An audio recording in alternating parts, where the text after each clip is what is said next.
अस्सलाम वालेकुम, food for life में वेलकम है। मैं हूं आपकी दोस्त हिना ख़ान। तो आज मैं आपके लिए बहुत ही ज़बरदस्त, बहुत यूनिक सी रेसिपी लेकर आई हूं। 10 मिनट में ये टी टाइम स्नैक हम बना लेंगे जो बहुत ही ज़बरदस्त बनते हैं, बहुत क्रंची बनते हैं। तो ब्रेड के जो कॉर्नर होते हैं वो हम बिल्कुल भी ज़ाया नहीं करते हैं, उसके हम ज़बरदस्त से स्नैक्स बना लेते हैं। तो चलिए देखते हैं मज़ेदार रेसिपी। तो देखिए हमने एक रेसिपी बनाई थी, तो उसके बाद हमारे पास ये ब्रेड के जो कॉर्नर हैं ये बच गए थे।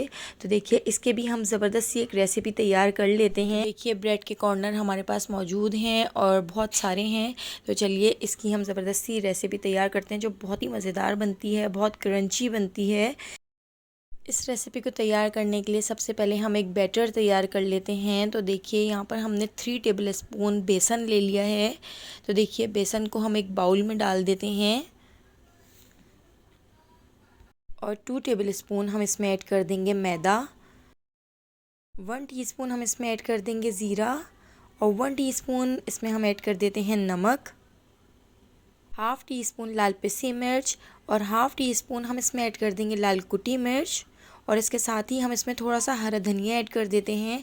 तो देखिए हरा धनिया को हमने बिल्कुल बारीक कट कर लिया है। तो देखिए हरा धनिया हमने इसमें ऐड कर दिया है। अब हम इस मिक्सचर को अच्छी तरह मिक्स कर लेते हैं। तो देखिए इस तरह हमने मिक्सचर को अच्छी तरह मिक्स कर लिया है। अब हम इसमें थोड़ा थोड़ा सा पानी ऐड करते जाएंगे और इसका एक पतला सा बैटर तैयार कर लेंगे। आप इस रेसिपी को रमज़ान में भी तैयार कर सकते हैं। पकौड़ों की जगह आप एक बार किसी दिन ये रेसिपी ट्राई कीजिएगा, सबको घर में बहुत पसंद आएगी। तो देखिए यहाँ पे हमने अपना बैटर तैयार कर लिया है। आप देख सकते हैं इसकी कंसिस्टेंसी, इतना पतला हमें बैटर चाहिए। तो देखिए अब हम इसमें ऐड कर देते हैं कुटा हुआ धनिया। तो देखिए हमने यहाँ पर धनिए को हवनदस्ते में कूट लिया था, धनिया हमने इसमें ऐड कर दिया है। तो धनिए को भी हमने इसके अंदर मिक्स कर दिया है।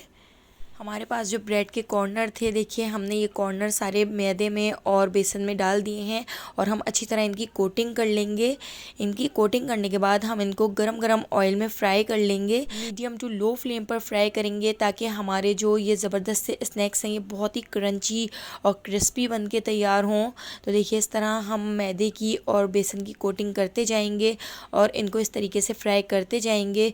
तो किसी दिन आप ये रेसिपी ज़रूर ट्राई करके देखिएगा और मुझे कमेंट करके बताइएगा कि आपको मेरी ये ज़बरदस्त सी 5 मिनट में बनने वाली ये रेसिपी कैसी लगी। आपके घर में कोई मेहमान आए हुए हों तो आप इनको झटपट तैयार कर सकते हैं और कोई पहचानेगा भी नहीं कि आपने ब्रेड के कॉर्नर से इतनी मज़ेदार रेसिपी तैयार कर ली है। देखिए सारे कॉर्नर बिल्कुल इसी तरीके से हम फ्राई करते जाएंगे, ऑयल में डालते जाएंगे और बहुत ही प्यारा सा कलर आने तक हम इनको फ्राई कर लेंगे। तो देखिए कितना प्यारा सा कलर आ चुका है और कितने ज़बरदस्त से हमारे यहाँ पर टी टाइम स्नैक्स तैयार हो चुके हैं। तो चलिए अब हम इनको निकाल लेते हैं और इनका जो ऑयल है वो हम रिलीज़ कर देते हैं। तो देखिए इसका ऑयल झाड़ दिया है। इसको हम टिश्यू के ऊपर रख लेते हैं ताकि जितना भी एक्स्ट्रा ऑयल है वो टिश्यू ऑब्जर्व कर ले। तो देखिए इस तरीके से हमारा ज़बरदस्त सा स्नैक टी टाइम स्नैक्स बन के रेडी हो चुके हैं। तो सारे स्नैक्स हम बिल्कुल इसी तरीके से रेडी कर लेंगे। तो देखिए दूसरे राउंड को भी बिल्कुल इसी तरीके से हमने मैदे और बेसन के बैटर में कोट करके उनको फ्राई कर लिया है। तो देखिए कितना ज़बरदस्त सा कलर आ चुका है। तो दूसरा राउंड भी हमारा यहाँ पर रेडी हो चुका है। तो दूसरे राउंड को भी हम टिश्यू के ऊपर रख लेते हैं। तो यहाँ पर हमारा टी टाइम ज़बरदस्त सा स्नैक्स बनकर रेडी हो चुका है, बहुत ही क्रंची क्रिस्पी रेडी हुआ है। तो यहाँ पर हमारी डिप सॉस भी रेडी है। डिप सॉस की रेसिपी मेरे चैनल पर मौजूद है। मैं आपको डिप सॉस की रेसिपी एक बार मैं और बता देती हूँ। देखिए हमने इसमें मायोनीज़, केचप, काली मिर्च, नमक, थोड़ी सी मस्टर्ड सॉस हमने इसमें ऐड करके ज़बरदस्त सी डिप सॉस तैयार कर ली थी। तो यहाँ पर हमारा ज़बरदस्त सा टी टाइम स्नैक्स बनकर रेडी हो चुका है। देखिए कितना क्रंची मज़ेदार लग रहा है। तो एक बार आप इसको ज़रूर ट्राई कीजिएगा, मुझे कमेंट करके बताइएगा। मेरे चैनल पर न्यू हैं तो चैनल को सब्सक्राइब कर दीजिएगा, बेल आइकन को प्रेस करना बिल्कुल भी मत भूलिएगा क्योंकि डेली इवनिंग में मैं जो वीडियो अपलोड करती हूँ उसका नोटिफिकेशन सबसे पहले आपको मिल सके और आप मेरी सारी वीडियोज़ वॉच कर सकें। आने वाली वीडियो तक मुझे दीजिए इजाज़त। अल्लाह हाफ़िज़।